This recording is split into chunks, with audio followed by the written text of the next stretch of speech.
बदलापूर स्त्रीबीज विक्री प्रकरणी आतापर्यंत 7 जणांना अटक झाली। एजंट महिलांच्या तपासणीतून या प्रकरणाचं बारामती कनेक्शन उघड झालंय। या महिलांना बारामतीतील चैतन्य टेस्ट ट्यूब बेबी सेंटरमध्ये पाठवलं जात होतं। राज्य महिला आयोगाच्या अध्यक्षा रुपाली चाकणकर यांनी ही माहिती दिली। सध्या बारामतीच्या टेस्ट ट्यूब बेबी सेंटरची पोलिसांकडून चौकशी सुरू आहे। या रुग्णालयाच्या कागदपत्रांची तपासणी करण्यासाठी डॉक्टरांना बदलापूर पोलिसांनी बोलावल्याची माहिती आहे। या प्रकरणात बारामतीतील हॉस्पिटलचा किती सहभाग आहे याची चौकशी सुरू आहे, अशी माहिती पोलिसांनी दिली।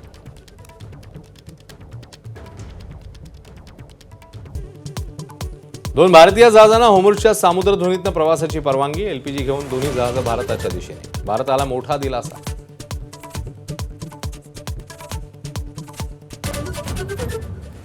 विरोधकांकडून गॅस तुटवड्यासंदर्भात जनतेमध्ये भीती निर्माण करण्याचा प्रयत्न। मुख्यमंत्री फडणवीसांचा जोरदार हल्ला बोलता राज्यात घरगुती गॅसचा तुटवडा नाही, रांगा लावू नका, मुख्यमंत्र्यांचं आवाहन।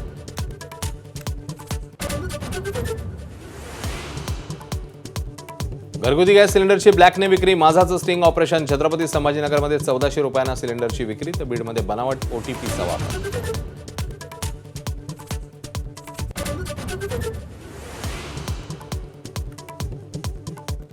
राज्यामध्ये ठिकठिकाणी अवकाळी पावसाची हजेरी। कोल्हापूरच्या कापसी खोऱ्यात सोसाट्याच्या वाऱ्याने झाडं कोसळली, घरांचंही नुकसान। तर साताऱ्याच्या जावलीमध्ये गारांचा पाऊस, गहू आणि ज्वारीला मोठा फटका।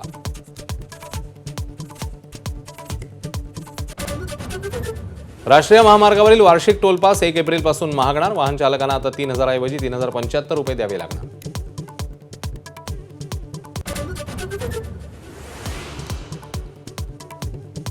गायक रॅपर बादशाह बिश्नोई गँगच्या निशाण्यावर। फेसबुक पोस्ट करत डोक्यात गोळी मारण्याची धमकी। बादशाहच्या गाण्यांमुळे हरियाणाची संस्कृती बिघडत असल्याचा आरोप।